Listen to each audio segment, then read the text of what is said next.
Selamat malam. Assalamualaikum warahmatullahi wabarakatuh. Salam sejahtera untuk kita semua.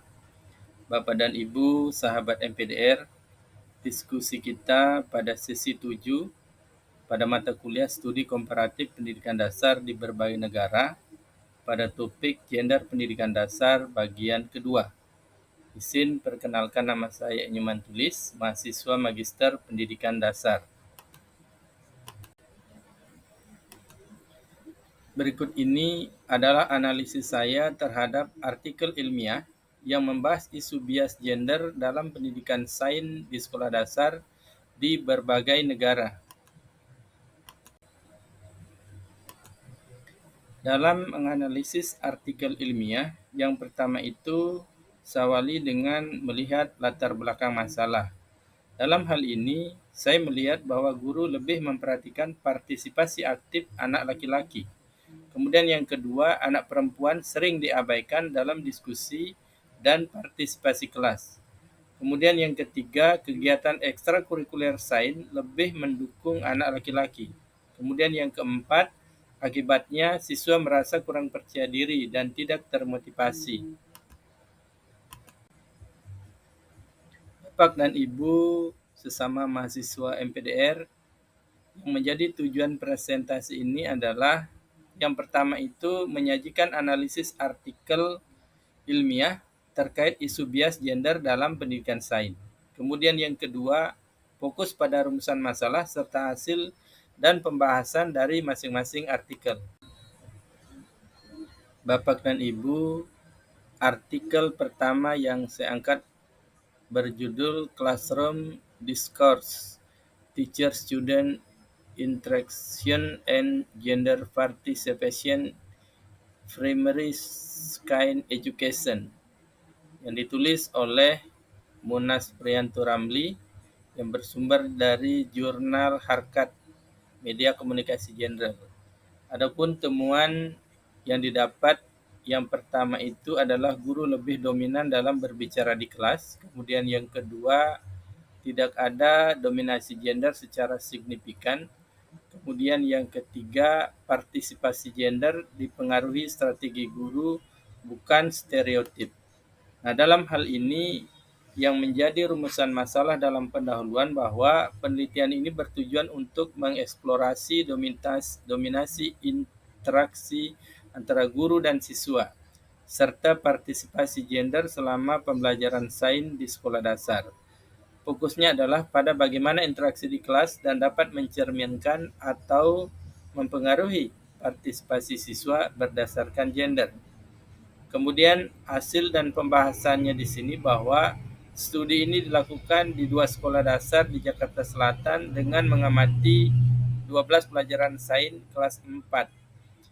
Data dikumpulkan melalui observasi kelas dan rekaman video. Hasilnya menunjukkan bahwa meskipun frekuensi berbicara antara siswa dan guru hampir sama, durasi berbicara didominasi oleh guru. Dalam hal partisipasi gender, tidak ditemukan bukti dominasi gender secara umum.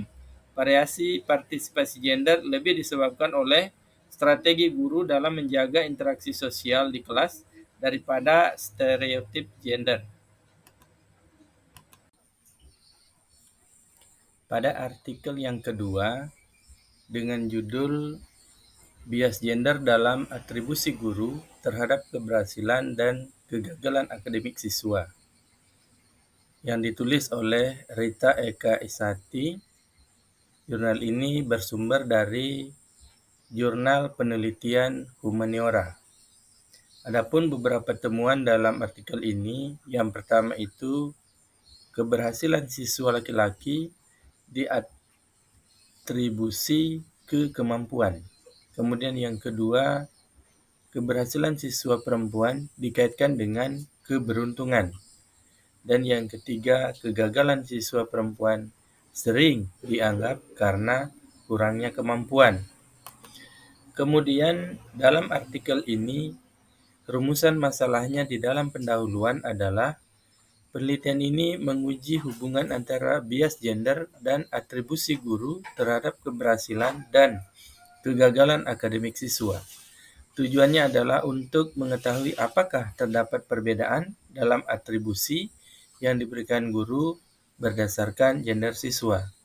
Kemudian hasil dan pembahasan artikel ini bahwa penelitian menunjukkan bahwa guru cenderung mengatribusi keberhasilan siswa laki-laki pada kemampuan internal mereka, sementara keberhasilan siswa perempuan lebih sering dikaitkan dengan faktor eksternal seperti keberuntungan atau kemudahan tugas. Demikian pula, kegagalan siswa laki-laki sering dianggap sebagai kurangnya usaha, sedangkan kegagalan siswa perempuan sering dikaitkan dengan kurangnya kemampuan. Temuan ini menunjukkan adanya bias gender dalam atribusi guru yang dapat mempengaruhi motivasi dan kepercayaan diri siswa, khususnya siswa perempuan dalam pembelajaran sains. Bapak dan Ibu, sahabat MPDR, selanjutnya artikel yang ketiga yang berjudul Gender Inclusiveness in Student Learning Material, Study of Elementary School Context in Indonesian, yang ditulis oleh Indri Salsabila dan kawan-kawan. Jurnal ini bersumber dari Humanika Kajian Ilmiah Mata Kuliah Umum. Ada beberapa temuan dari artikel ini. Yang pertama itu representasi gender dalam buku ajar tidak seimbang. Kemudian yang kedua, siswa kurang merasa dihargai karena representasi terbatas. Dan yang ketiga, adanya pengaruh pada minat dan partisipasi dalam sains. Adapun rumusan masalah di dalam pendahuluan, penelitian ini bertujuan untuk mengevaluasi inklusivitas gender dalam materi pembelajaran di sekolah dasar di Indonesia dan beberapa negara. Fokusnya adalah pada representasi gender dalam materi pembelajaran dan bagaimana hal ini dapat mempengaruhi persepsi siswa terhadap peran gender. Kemudian hasil dalam pembahasannya bahwa analisis terhadap beberapa artikel terkait menunjukkan bahwa representasi gender dalam materi pembelajaran masih belum seimbang. Siswa lebih cenderung merasa dihargai dan dihormati ketika mereka melihat diri mereka terwakili dalam materi pembelajaran. Kurangnya representasi yang setara dapat memperkuat stereotip gender dan mempengaruhi minat serta partisipasi siswa, khususnya perempuan, dalam bidang sains.